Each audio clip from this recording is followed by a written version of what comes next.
आपने देखा अंगुष्ठ और अंगूठा, लिखा है अंगुष्ठ, अनुस्वार में अंगुष्ठ लिखा है, अंगूठा अनुनासिक है। आपको यहाँ पर समझने की बात है कि अनुस्वार में होता क्या है, जहां पर नाक से ज्यादा हवा और मुंह से कम हवा निकले वही है अनुस्वार है। तो नाक से ज्यादा हवा, देखिए ये चिन्ह और ये चिन्ह ध्यान दीजिए, इसको हम कैसे निकाल रहे हैं नाक से।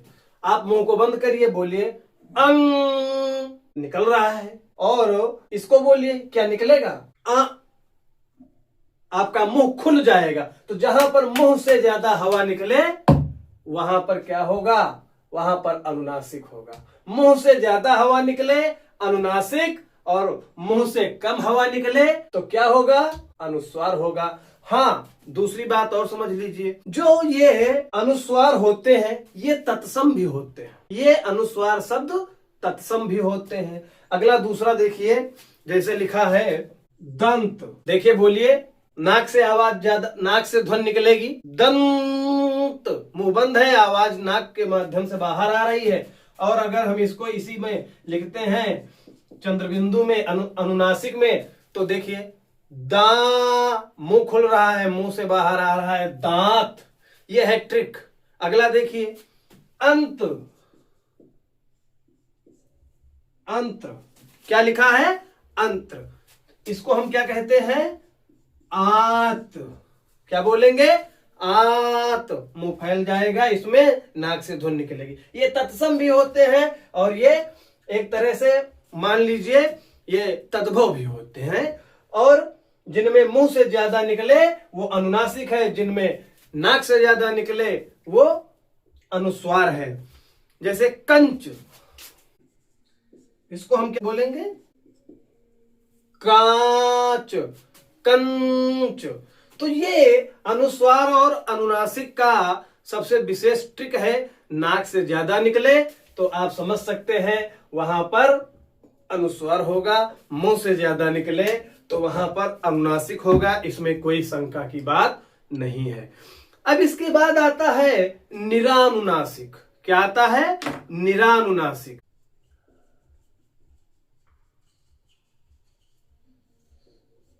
ये दोनों तरह से, दोनों से हटकर होता है।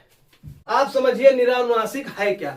निरानुनासिक वो होते हैं जो केवल सीधे मुंह से बोले जाते हैं, उन्हें किसी की बोलने की सहारा नहीं लेना पड़ता है, ना अनुस्वार का ना अनुनासिक का। वो निरानुनासिक होते हैं जो सीधे मुंह से बोले जाते हैं, जो सीधे मुंह से बोले जाते हैं। बहुत ही आसान है, कोई ट्रिक की आवश्यकता नहीं इसमें। सीधे मुंह से जो बोले जाते हैं साधारण अवस्था में, वो सब क्या होते हैं, निरानुनासिक होते हैं। जैसे इधर उधर, इधर उधर, मतलब, ये सब क्या है, निरानुनासिक शब्द होते हैं। ये सब क्या है, निरानुनासिक शब्द होते हैं। अब हम इसके बाद बात करेंगे हल और हलंत। किस पर, हल और हलंत पर।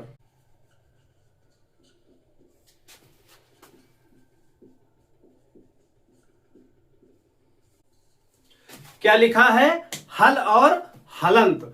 हम हल किसको कहते हैं, हलंत किसको कहते हैं, बहुत ही सूक्ष्म अंतर है और हम एक ट्रिक के माध्यम से आपको बताने वाले हैं कि हल और हलंत में कब और कहां पर कैसा अंतर है। तो आगे देखिए, हलन, हल है क्या, देखिए हल एक तरह का व्यंजन है जिसमें स्वर नहीं है।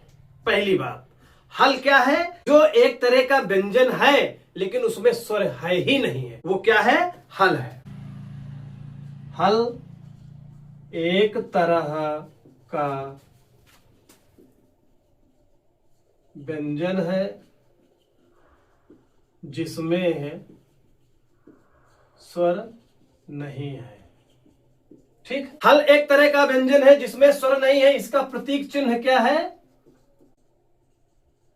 क्या है, ये, इसका प्रतीक चिन्ह क्या है, ये क्या है, हल का प्रतीक चिन्ह है। ठीक है। जैसे हमारे वर्णमाला के व्यंजन जो हैं उनमें से अगर हम थोड़ा सा विच्छेदन कर दे, जैसे का है, का अगर हम विच्छेदन कर रहे हैं तो क्या आएगा, का धन आ, तो ये जो निकल के आएगा ये हल है। क्या है, हल है।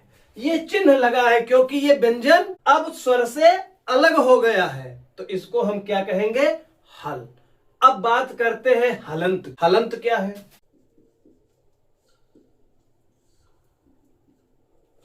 हलंत भी एक तरह का व्यंजन है, बस थोड़ा सा अंतर है।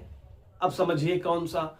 हलंत वहां पर होता है जहां पर दो वर्णों को आपस में लिखते समय परेशानी उत्पन्न होती है। दो वर्णों को आपस में लिखते समय जब परेशानी उत्पन्न होती है तो वहां पर हम अपूर्ण अक्षर को लिख नहीं पाते हैं, तो उस समय हम जो प्रयोग करते हैं उसको हम क्या कहते हैं, हलंत कहते हैं। जब, अब आप इसको देखिए, दो वर्णों को जोड़ने में जब दिक्कत उत्पन्न होती है तो उसको हम हलंत कहते हैं। वहां पर जो लगाते हैं क्या कहता है, कहलाता है हलंत। जोड़ने पर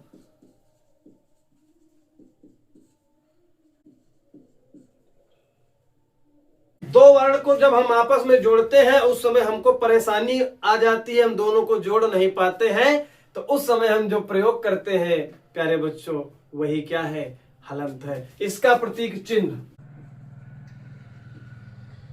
इसका प्रतीक चिन्ह ये होता है।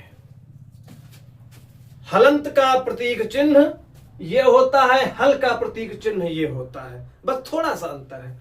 ये बोलने का अंतर है। इसको हम कब प्रयोग करेंगे, जब दो वर्णों को आपस में नहीं जोड़ पाएंगे। जैसे द को हमको आधा करना है, नहीं कर पा रहे हैं, हम ये चिन्ह लगा देंगे। क्या बन गया, पद्मा।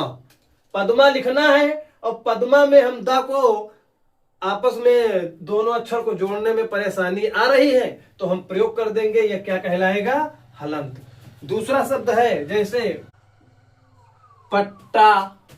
टा को लिखने में हमको दिक्कत आ रही है तो यह हलंत का प्रयोग करेंगे, हलंत कहलाएगा यहां पर। उसके बाद है बुढ़ा। क्या है, बुढ़ा। बुढ़ा में ड में हम हलंत का प्रयोग करेंगे क्योंकि हमको जोड़ने में दिक्कत आ रही है। फिर है खाद्य।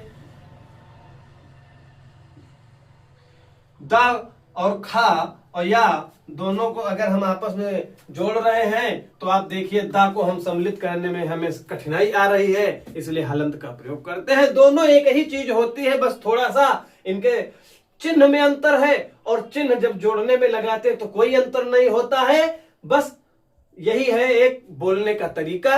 जैसे हल को हम पूर्ण रूप से स्वर रहित तो व्यंजन बोलते हैं, उसको हम हल कहेंगे। हलंत दो वर्णों को जोड़ने में जहां पर कठिनाई उत्पन्न होती है, जोड़ने में समस्या उत्पन्न होती है, अगर वहां पर हम लगाते हैं, प्रयोग करते हैं तो उसको हम हलंत कहते हैं। बस यही छोटा सा अंतर है हल और हलंत में। अब बात करते हैं इसके बाद रेफ। रेफ, रेफ क्या है, रेफ कहां पर प्रयोग होता है, समझिए आप लोग। रेफ है क्या, रेफ वो होता है जब रा वर्ण को हम व्यंजन के ऊपर लगाते हैं तब रेफ होता है। रा वर्ण का प्रयोग हम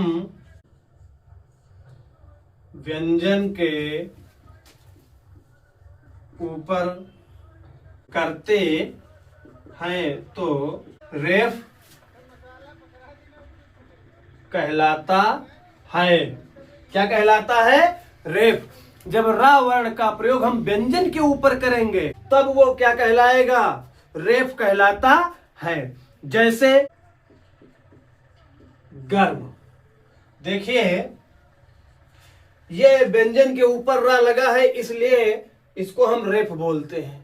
जो ऊपर जिसको आप लोग उड़नहवा रा बोलते हो, हैं, रेफ है वो। जब हम व्यंजन के ऊपर ऊपर क्या करेंगे, रा का प्रयोग करेंगे, तब वो क्या कहलाएगा, रेफ। जैसे गर्म। दूसरा है धर्म, पर्व, क्या है, ये रेफ कहलाते हैं। इसको जब प्रयोग करते हैं इन वर्णों पर तो इनको हम रेफ बोलते हैं। तो आशा करते हैं हम कि आपको ये समझ में आ गया होगा। और एक छोटा सा रिक्वेस्ट है आपसे कि आप मेरे चैनल को जरूर सब्सक्राइब कर लें ताकि मेरी आने वाली हर वीडियो आपको प्राप्त हो सके। जय श्री राधे।